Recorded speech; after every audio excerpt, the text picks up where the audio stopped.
Teacher की एक class 4 class 3 employee अगर गवर्नमेंट जॉब में है उसको कम से कम 20,000 रुपए मिलते हैं, लेकिन जो गेस्ट टीचर लगाए गए उनमें केवल 7,000 रुपए मिले। अगर सरकारी नौकरी होती तो 20,000 मिलते, लेकिन अब उनको परमानेंट की जरूरत नहीं है।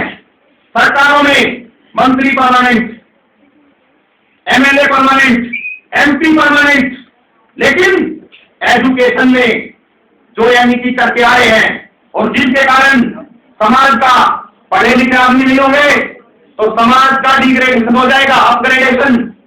जिस व्यक्ति ने शिक्षा ग्रहण कर ली वो हर चीज को सोचता है, लेकिन अगर उसने उसकी शिक्षा में कोई भी बाधा उत्पन्न होती है, अगर व्यक्ति को नौकरियां नहीं मिलती हैं, वो पढ़ चुका होता है, वो थोड़े दिन के बाद फ्रस्ट्रेट हो जाएगा कि मैं क्या करूं, मैंने तो जो डिग्री होती थी वो सारी कर ली। भाई एक ऐसी स्टेज तो आए, कितने स्टूडेंट डिप्रेशन बढ़ रहा है, अपने कैरियर को लेके लोग परेशान हैं चारों तरफ से, जब तक नौकरी नहीं मिलेगी मेरा क्या होगा। ये आज एक सोचनीय विषय है। नौकरियां कम नहीं है, देश की पॉपुलेशन बढ़ी है, पेट्रोल का दाम बढ़ा है, सब कुछ बढ़ा है, लेकिन नौकरियां क्यों नहीं बढ़ी है? नौकरियां बढ़ी हैं, लेकिन कॉन्ट्रैक्ट और एडहॉक में, लेकिन कॉन्ट्रैक्ट और एडहॉक की नौकरियां बढ़ी हैं, सभी को कॉन्ट्रैक्ट पे लगाया जा रहा है। और एक व्यक्ति जब कॉन्ट्रैक्ट पे 5,000 रुपए में नौकरी लगता है, उसको अगर 2-3 महीने की कटनी सैलरी मिलती है, उसको हर महीने भी उसको सैलरी नहीं मिलती, 2-3 महीने में एक बार उसको सैलरी दे देंगे। अगर वो पूछेगा मेरी सैलरी क्यों नहीं मिली, भाई तू बाहर निकल, 50 और लाइन में खड़े। इस तरह की व्यवस्था का सबको विरोध करना चाहिए। जो छात्र होते हैं वो देश का भविष्य होते हैं, और अगर छात्रों के साथ किसी भी लेवल पर अन्याय होता है, कोई भी व्यक्ति, चाहे मैं हूं या वो कोई भी हो, वो शिक्षा का अधिकार इसलिए ले रहा है कि भाई मेरा स्टेटस बढ़े, मैं यानी कि एक ऐसे पद पर बैठूं जहां पर मेरा लोग सम्मान करे। अगर इस तरह की व्यवस्था नहीं है तो थोड़े दिन के बाद में लोग पढ़ना छोड़ देंगे। बेरोजगारों की भीड़, आप कहीं भी जाओ, 10 पोस्ट निकलती है, 10 लाख कैंडिडेट अप्लाई कर देते हैं, और उस 10 लाख में से 2.5-3 लाख अप्रोच लगा के, अगर 10 सीट है 10 ही लगेंगे, वो 10 सीट दिखाने के लिए होती है, बैकडोर एंट्री 10,000 की होती है। हमें इस व्यवस्था का विरोध करना चाहिए। जो भी पोस्टें निकले वो ट्रांसपेरेंसी होनी चाहिए, उसमें ये पता होना चाहिए कि आज इंटरनेट का जमाना आ गया है, आप सभी पढ़े लिखे हैं। मैं एमबीबीएस ग्रेजुएट हूं, पोस्ट ग्रेजुएशन में लगभग मैं 34 ईयर्स का हो गया, 35 में लगा हुआ हूं। मैंने 33 ईयर्स में मैंने पहली बार इंटरनेट का कनेक्शन कोई देखा, क्योंकि उससे पहले मुझे यानी कि उस चीज का यूज करने का कोई भी फायदा नहीं था। अब हमें ट्रांसपेरेंसी बनानी पड़ती है, पीपीटी बनानी पड़ती है।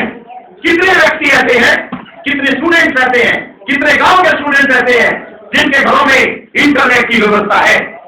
आज गवर्नमेंट वैकेंसी निकालती है, 10 दिन का टाइम देती है, इंटरनेट के थ्रू फॉर्म भर दो, बच्चों को पता भी नहीं लगता कि कोई फॉर्म निकला है, और जब तक आपको पता लगता है तब तक उस फॉर्म की रात फिर जा चुकी होती है, और आप उसके बाद अपना मन में सोचते हैं कोई बात नहीं, ये अगले साल भी आएगी, लेकिन अगले साल भी फिर क्या गारंटी है कि अगले साल भी आपके साथ ऐसा नहीं होगा। न्यूज़पेपर्स में 2 तरह के न्यूज़पेपर्स हैं, एक लोकल न्यूज़पेपर है और एक पूरे हरियाणा का न्यूज़पेपर है। आपके जो भी वैकेंसी आएगी, करनाल में कोई वैकेंसी निकली है वो करनाल के न्यूज़पेपर में आएगी, आपको सभी जगह अपने मुख भी रखने पड़ेंगे। वही करोड़ों आदमी तो अपने मुख भी रखे, उससे बढ़िया अगर एक कॉलम की जो न्यूज है, करनाल में जो सीट निकली है, उसको आप हरियाणा के पेज पे डाल दो। लेकिन नहीं, भाई तो सीधा बात पे आ जा रहे हैं, और इस चीज का हम कड़े शब्दों में इस मंच के साथ माध्यम से निंदा करते हैं कि जो भी सीट निकले वो एटलीस्ट हर एक न्यूज़पेपर में आएगी, इंटरनेट के माध्यम। अभी हमारा देश इतना डेवलप नहीं हुआ है, अभी हमारा समाज इतना डेवलप नहीं हुआ है कि हम इंटरनेट के माध्यम से अपनी पोस्टों को भरें। दूसरा है, जब भी सीटें निकलती है बच्चों को यही नहीं पता होता कितनी सीटें निकली है। लास्ट में एक लाइन लिखी जाती है, सीट में लाइकली टू बी डिक्रीज और इंक्रीज। क्यों भाई, 3 महीने में ऐसा क्या तूफान आ जाएगा कि सीट्स में लाइकली टू बी डिक्रीज और इंक्रीज? आप उसी तरह को लिखे,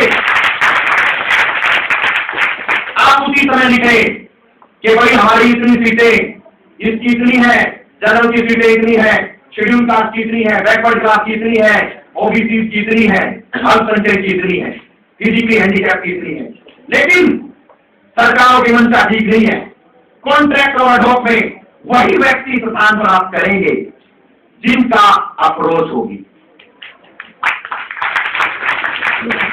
कॉन्ट्रैक्ट और एडहॉक में वही आएंगे जिनका कोई निजी व्यक्ति किसी ऊंचे पद पर है। हम इस व्यवस्था का भी कड़ा विरोध करते हैं कि भाई इस तरह की व्यवस्था, अरे 4 सीट निकलती है, 1 महीने के बाद फिर 4, फिर 4, फिर 4, फिर 4, 2 साल तक 4 आदमी ने, अरे तुम 96 एक साथ क्यों नहीं लगा देते? जो बच्चे कितने कॉलेज जाते हैं, पूरा आरटीआई के गठे बंदे रखे हैं, कितने कॉलेज हैं पूरे हरियाणा में जहां पर सफिशिएंट क्वांटिटी में स्टाफ नहीं है, कितने बच्चे पीएचडी घूम रहे हैं, कितने नेट क्वालिफाइड घूम रहे हैं, लेकिन उनको नौकरियां नहीं है। वो नौकरियां इसलिए नहीं है क्योंकि दूसरी मानसिकता वाले व्यक्ति उनकी पोस्टों पर बैठकर वो तो अपना सत्ता सुख वहां पे भोग रहे हैं। एक व्यक्ति का नौकरी लगी लेकिन उसका दूसरों के बारे में कोई भी दूसरों के बारे में उसका कोई भी ख्याल नहीं है। क्यों नहीं है? क्योंकि उसकी जो 50,000 60,000 रुपए की नौकरी वो मिल गई है, वो बरकरार है। मैं एक चीज का और कड़े शब्दों में विरोध करता हूं। आज आप सभी तरफ देख रहे हैं कि 58 साल की एक रिटायरमेंट की एज होती थी, आज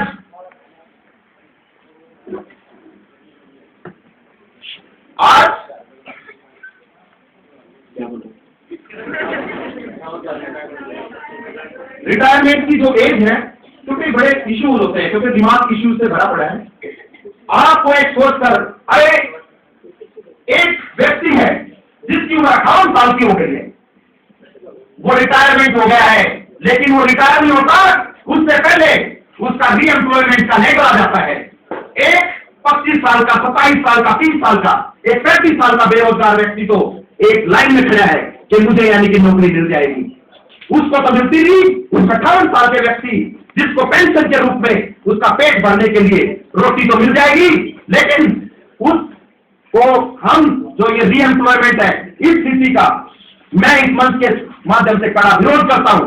मैं कहता हूं कि 58 की बजाय भाई 58 साल रखो और हमारे जितने भी छात्र हैं जो पढ़े लिखे हैं उनको नौकरियों में लगाओ, ताकि उनका स्वास्थ्य भी ठीक रह सके। आज कंडीशन वो आ गई है, 70 साल का व्यक्ति भी सीट पे बैठा है। अरे भैया, जब तक मर नहीं देगा, जिस तक इसने सीट पर बैठा हो,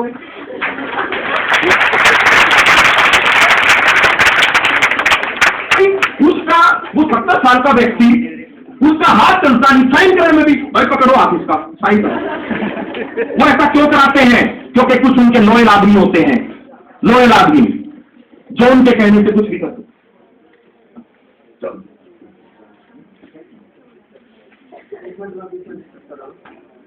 हमारे जो चीफ गेस्ट हैं वो सीनियर इलेक्शन निकल चुके हैं। हम आपसे आशा करेंगे कि वो आए तो उनका अभिनंदन अच्छी तालियों के साथ होना चाहिए, तालियों के गुनगुनाहट के साथ वेलकम होना चाहिए। तो जिन साथियों के हाथ में माला है, मैं उनसे निवेदन करूंगा कि वो नीचे डिपार्टमेंट वाले बिल्डिंग के साथ में खड़े हो जाएंगे जाके, तो वो आकर उनको रिसीव करेंगे।